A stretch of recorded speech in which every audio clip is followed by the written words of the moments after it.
de verglas, ça a fait tomber pas mal de branches qui viennent de ces grands pins-là. Il y a des branches à terre partout. Oh, la forêt va s'en relever.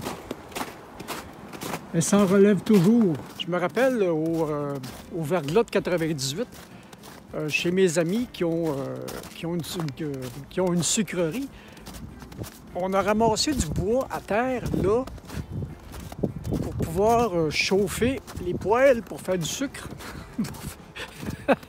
pendant 3 ans à peu près. Donc, puis la forêt s'en est bien relevée. Il y a certains arbres qui sont morts. Habituellement, ce que ça fait en forêt, ces gros verglas-là, ben, ça nettoie. Fait que tout ce qui est faible, tout ce qui est malade, ben, ça tombe. C'est ça la nature. C'est sûr qu'en ville, avec toutes nos affaires, puis l'électricité, puis l'Internet, puis le téléphone, quand on a un problème, quand la nature nous envoie quelque chose de même, bien, on a plus de misère à passer au travers. Hein? Ah, on est le lundi de Pâques, c'est quand même une très belle journée. Puis la dernière fois qu'on s'est vus, j'étais dans la forêt, à la cabane à sucre chez des amis. Maintenant, je suis encore au parc à Contrecoeur. Vous m'avez vu souvent dans ce parc-là. Et comme je disais, c'est toujours aussi vivifiant, les marches en forêt. Je ne sais pas pourquoi. On prend des marches dans le village, c'est pas pareil. En forêt, c'est un autre paradigme. Peut-être juste le fait de côtoyer ces grands arbres-là, parce que la forêt, c'est quand même vivant.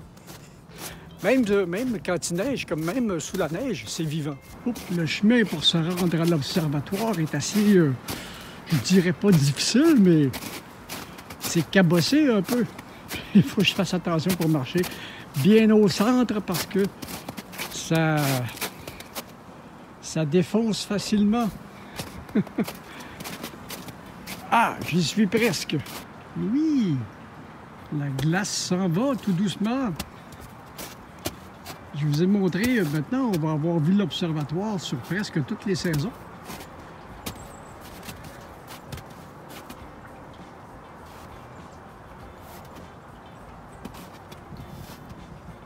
C'est calme. Ah ouais, j'adore venir marcher dans ce parc-là. On y retrouve, c'est pas loin de chez nous, puis c'est de la forêt non aménagée.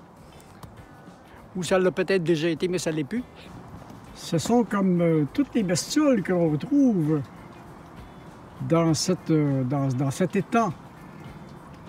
Les moustiques, les petits oiseaux, les salamandres, les grenouilles.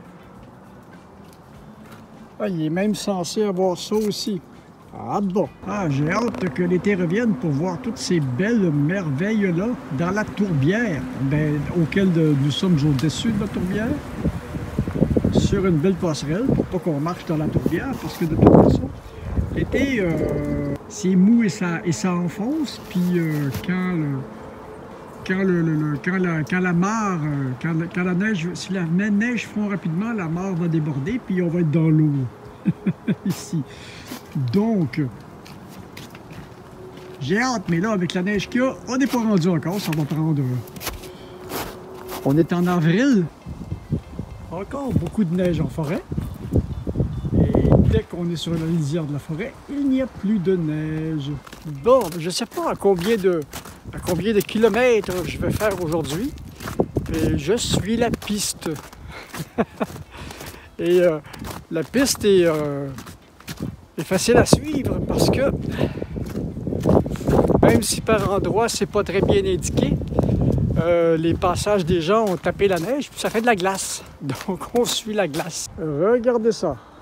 La racine est là. Le tronc fait un bel arc de cercle. Et puis, ben, il y a des branches qui ont poussé. C'est un cèdre. La nature trouve pas mal toujours le moyen de survivre à toutes sortes d'aléas. Bon, ben, je vais devoir rebrousser chemin.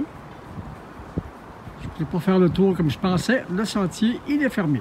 Bon, ben, on va rebrousser chemin, puis faire le chemin en sens inverse. C'est moins de fun, mais ça va être ça pareil. Même la passerelle n'est pas vraiment bien dégagée non plus. Donc, je vais me taper, je sais pas moi, quelque chose comme 5-6 km encore. C'est parti! Chance que mes vieilles jambes sont encore en forme. Ça va finir avec des crampes cette nuit, ça a l'air.